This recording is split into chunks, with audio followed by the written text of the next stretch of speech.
Habib salam alaika salawatullah alaika.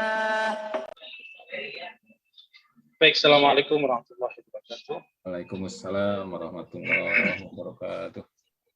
Alhamdulillahirrahmanirrahim. Wassalatu wassalamu ala sayyidil awwalin sayyidil akhirin sayyidina Muhammad wa ala alihi wa sahbihi wa baitihi wa dzurriyyatihi ajma'in. Teman-teman, sahabat-sahabat dimanapun Allah, semoga dalam ridha Allah Subhanahu wa taala. Sebelumnya kita membahas tentang Al-Hafiz, berarti yang maha menjaga wujud kita ada dan menjaga keberlangsungan kita semua. Insya Allah setelah ini kita akan membahas nama Allah Al-Muqit. Ya.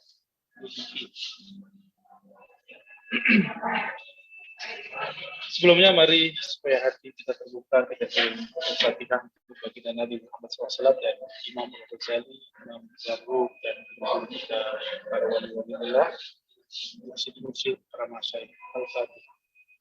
Bismillahirrahmanirrahim. Alhamdulillah.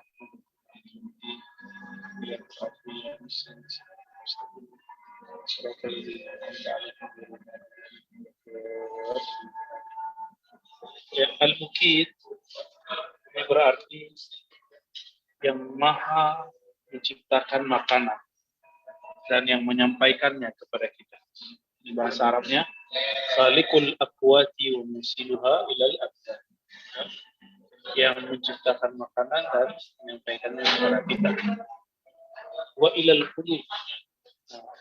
Dan juga kepada badan. Jadi makanan itu disampaikan oleh Allah Subhanahu wa taala kepada dua objek.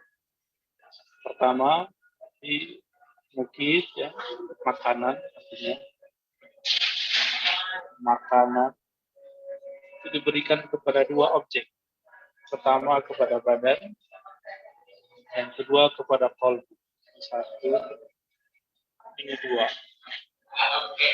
Nah, makanannya badan adalah ta'am. Ya, ta'am, ini makanannya badan. Sedangkan makanan qalbu adalah ma'rifah. Imam Ghazali belum membedakan antara qalbu dengan ruh dengan eksplisit bagi beliau. Bahas qalbu berarti bahas ruh. Nah, kalau bagi saya, ya, di akhir zaman ini kita eksplisitkan lagi, ya, kita bagi lagi bahwa ada lagi makanan qalbu, ada makanan ruh, ini berbeda, ya. Jadi jika kita buat, teman-teman, ada cara membedakan antara tiga hal ini. Misalnya begini, ya, saya makanan jiwa itu, jadi Allah Al-Muqit.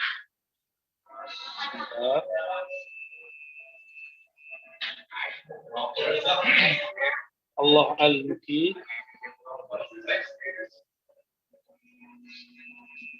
maha menciptakan makanan. Agak terputus-putus Bu ya barusan, minta maaf. Oh, oke, maaf. Allah Al-Maha Muqit, yang maha menciptakan makanan, berarti Allah Subhanahu wa taala memberikan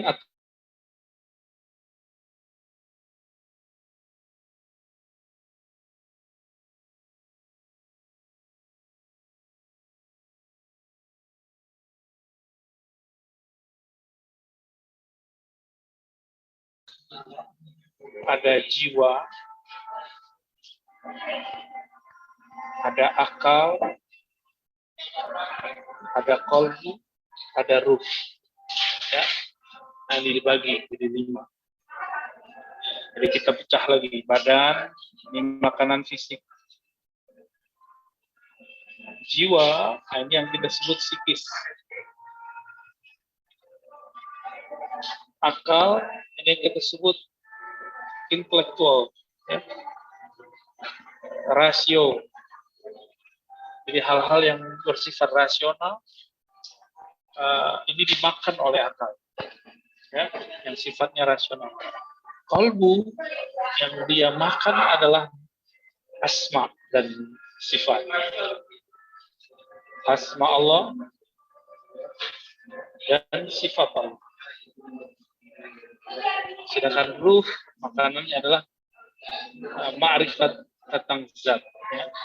Nah, jadi yang dimaksud Imam Ghazali ma'rifat di sini ma'rifat nama dan sifat. Sedangkan di sini ma'rifat juga, tapi ma'rifat zat. Ya.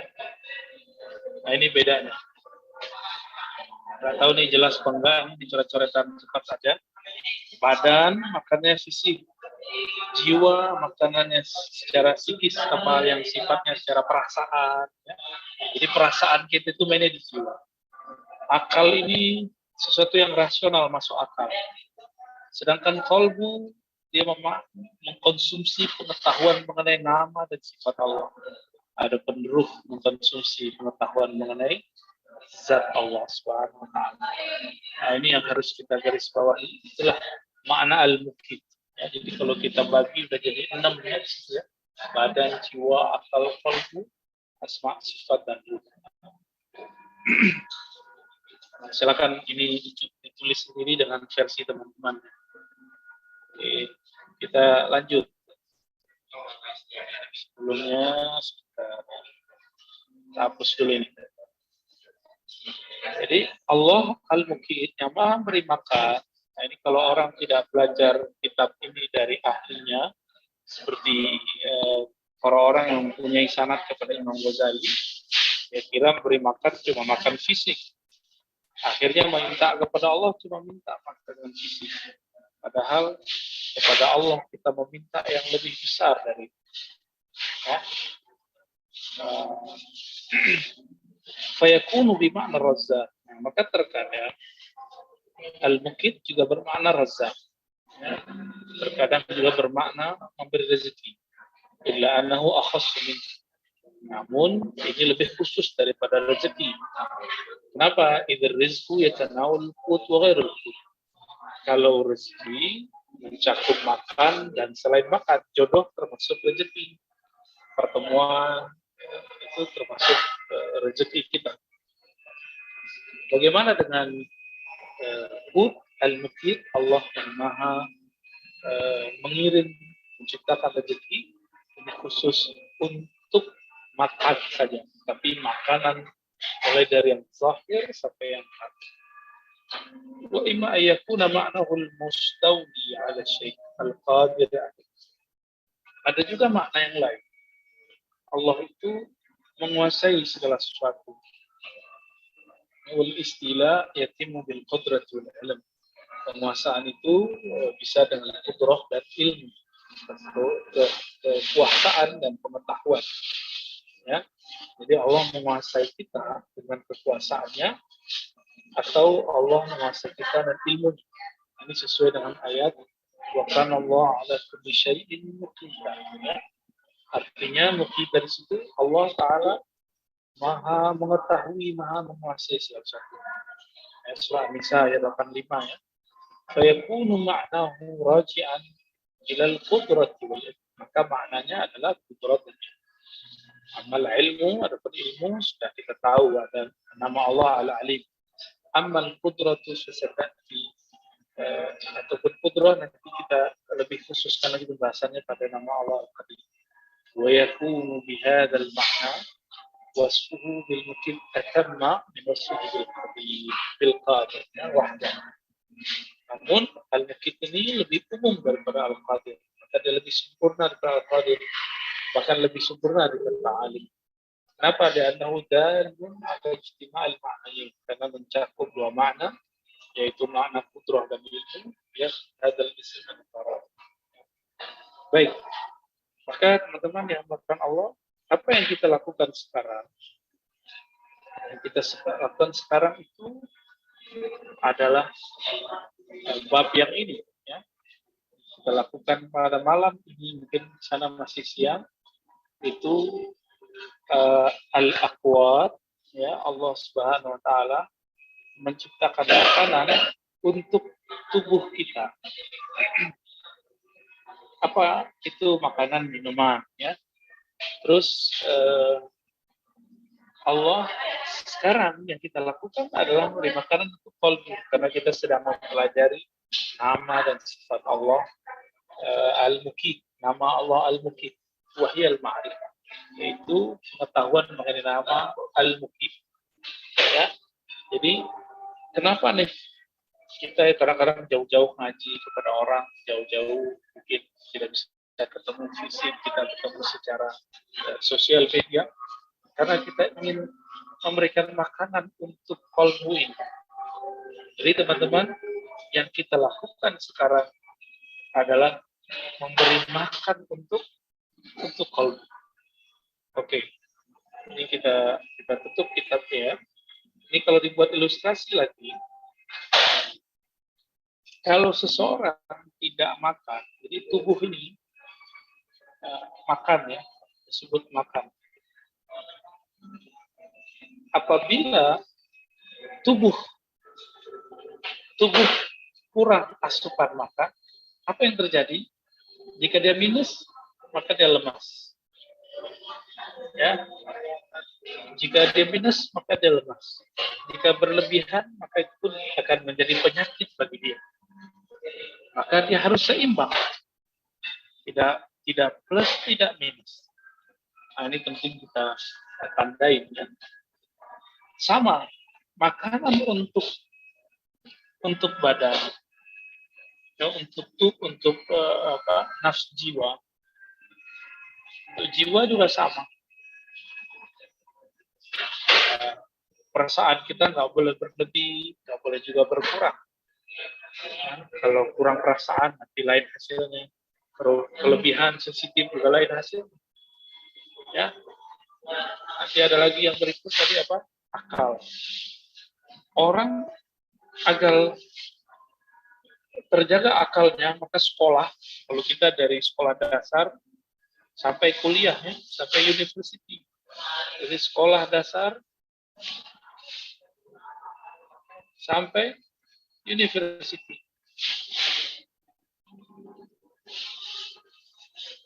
Makanya kita ini sudah terlalu rasional, nggak masuk akal, nggak terima, ya. Nggak dapat hujahnya, nggak terima. Padahal banyak di luar yang masuk akal itu juga membutuhkannya.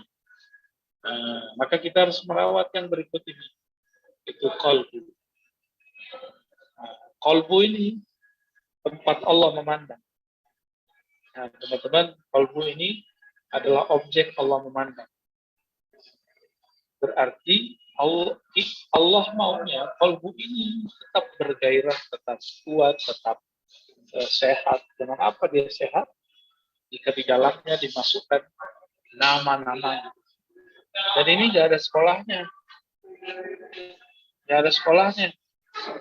Tapi kemudian kita nggak usah khawatir, ulama warasatul anbiya, ulama waris para nabi. Maka qalbu ini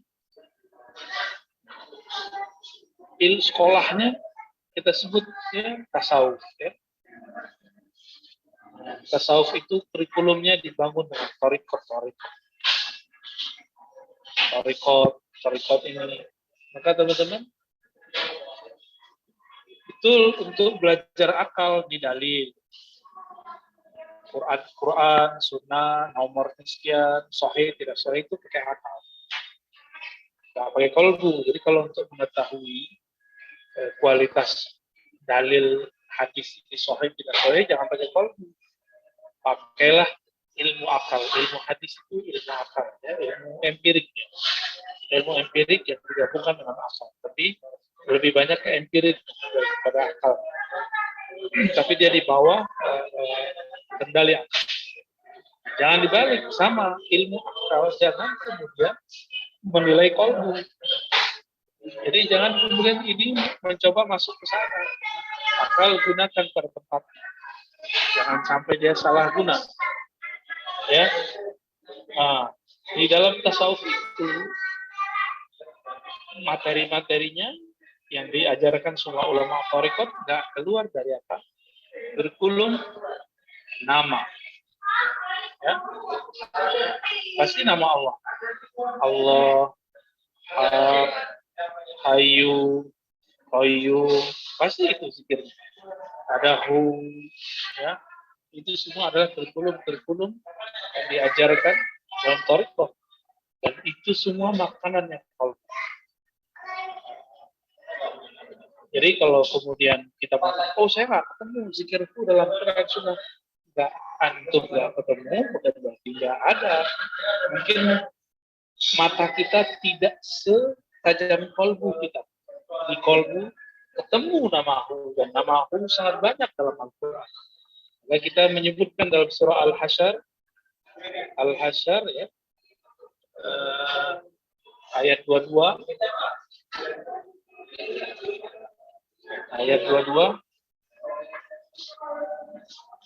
itu memulai nama Allah dengan Hu.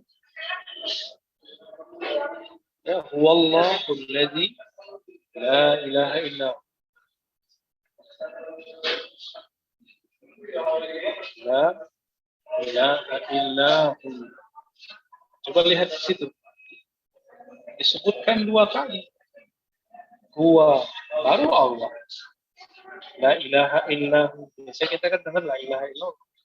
Maka hu ini adalah salah satu makanan daripada qalbu. Ya, ya makanan daripada qalbu. Apabila kita membacanya hu Allah la ilaha illa hu, maka qalbu akan terisi makanan-makanan rohani. Ya. Nah, teman-teman yang bukan Allah, ini salah satu penjelasannya. Kemudian ada yang lebih puncak lagi, yaitu pengetahuan makanannya ruh. Makanannya ruh bukan hanya sekedar nama. Ruh itu maunya lebih dahsyat dari itu. Ruh, ya, dia maunya pengetahuan, tapi mengenai zat. Nah, inilah rahasia yang Rasulullah SAW sembunyikan dari ahli kitab, tapi Nabi buka kepada Sayyidina Ali, Sayyidina Umar, Sayyidina Abu Bakar, Utsman, Huzaifah al-Yamani, Ibn Abbas, dan sahabat-sahabat yang lain. Maka teman-teman, coba dilihat ya. Berarti thariqah itu ada banyak thariqah ya. Tubuh ini thariqahnya ada riyadhahnya, ada latihan fisik, fitness. Jiwa ada thariqahnya juga. Ya, muncullah ilmu psikologi. Akal, muncullah aliran-aliran filsafat, aliran-aliran kalam. Sedangkan di qalbu juga muncul banyak thariqah. Nah, untuk ruh thariqahnya cuma satu, itu thariqah Nabi Muhammad SAW yang masih barangkali disimpan oleh Allah, belum banyak dibuka. Sedangkan thariqah yang ini sudah banyak dibuka oleh Allah Subhanahu wa taala. Kita melihat thariqah Mu'tabarah sangat banyak sekali. Di Indonesia ada 40, mungkin di negeri lain ada 100, 70, dan lain sebagainya.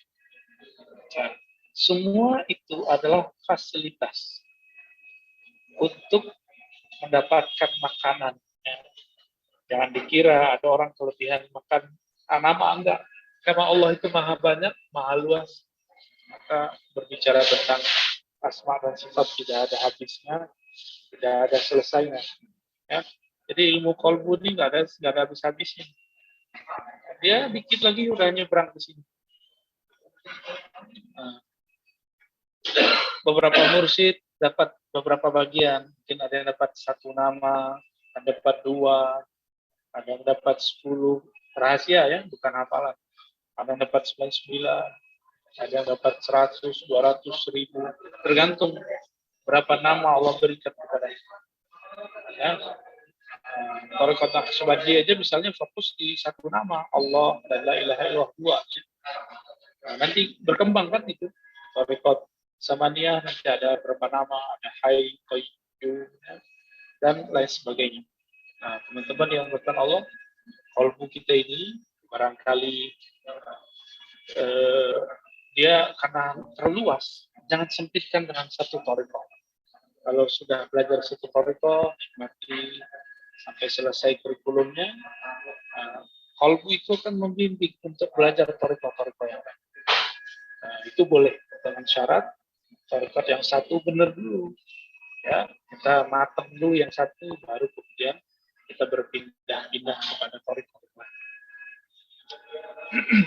Nah, ini makna Allah muqit, ya. Allah yang menciptakan makanan. Muqit. Allah yang memberikan makanan, menciptakan makanan dan menyampaikannya kepada kita. Allah Subhanahu wa taala. Jadi nggak ada satu tebuk pun masuk ke dalam badan, satu perasaan pun masuk ke dalam jiwa, satu data hujah masuk ke dalam akal, satu nama sifat Allah masuk kalbu, akan ma'rifat mengenai Allah, kecuali itu sudah diatur oleh Allah. Maka bacalah nama ini banyak-banyak, ya Muqit. Orang-orang yang mengenal nama ini Al-Muqit tidak akan pernah merasa kemiskinan, tidak akan pernah merasa Allah itu pelit. Ya, nah inilah rahasia teman-teman, rahasia kenapa Ashabul Kahfi mereka bisa hidup lama. Jadi Ashabul Kahfi,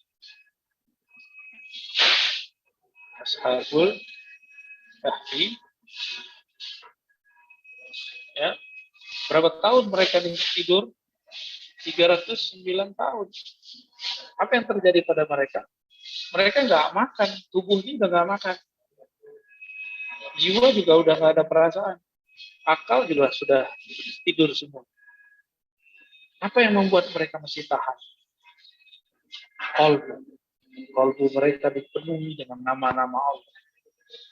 Ya. Nah, inilah senjata kita di akhir zaman. Seandainya nanti ada paceklik bertahun-tahun, muncullah Dajjal membawa makanan tubuh, makanan jiwa barangkali, bahkan mungkin makanan akal. Qalbu kita mengatakan, saya sudah kenyang. Maka mulai sekarang, rajin-rajin belajar Asmaul Husna, rajin-rajin belajar tentang nama Allah, sifat-sifat Allah.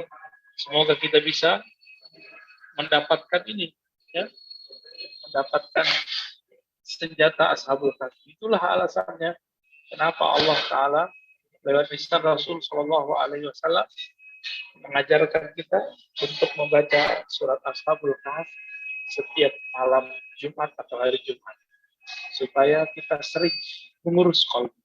Karena surah Ashabul Kahfi ini boleh saya sebut surat yang banyak membahas tentang qalbu. Ya, teman-teman yang dimakan Allah, apabila kita sudah masuk ke ranah ini, ibarat seorang anak kecil kalau udah asik main game, dia lupa dengan makanan tubuhnya. Coba lihat anak-anak kecil, ya. Anak-anak kecil ketika main game, dia nggak makan, nggak minum.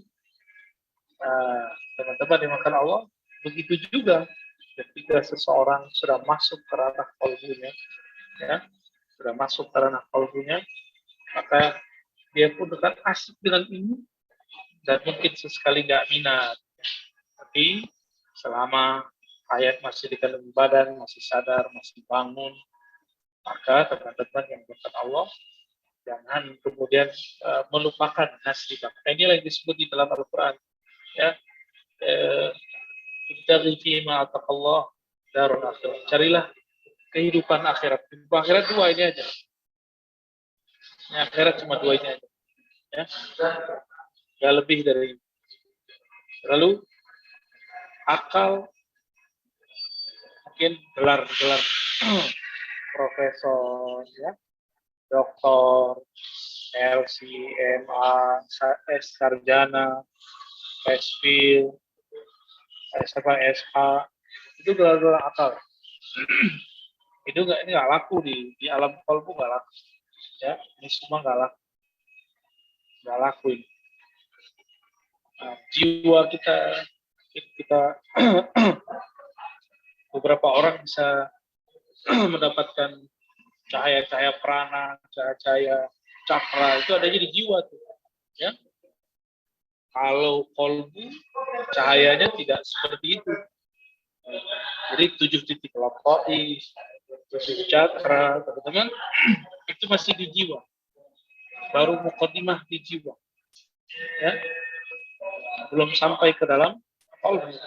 Walaupun disebut namanya kolbu, ruh, sir, tapi dia cuma berkaitan dengan kolbu. Kolbu lebih dahsyat daripada itu. Ya. Nah, teman ya, apabila kita sudah paham, maka disitulah kita paham hakikat ashabul kahf, tidak makan, tidak minum, masih hidup. Ya. Disitulah kita paham Nabi Uzair masih hidup. Disitu kita paham kenapa Nabi mengatakan Allah, ya, at'amani Rabbi wa saqan. Jadi Nabi itu pernah ngomong, apa kata Nabi? Allah Subhanahu wa taala telah memberiku makan. Makanan apa itu? Itu makanan kolbu. Ya. Minuman kolbu. Makannya kolbu. Disitulah Nabi sebenarnya kalau beliau pura-pura lapar sebelum Nabi itu selalu kenyang dengan makanan dari Allah. Nabi itu selalu segar. Tapi Nabi ini kadang harus menunjukkan sisi manusiawinya di hadapan makhluk Allah Subhanahu wa taala. Habib salam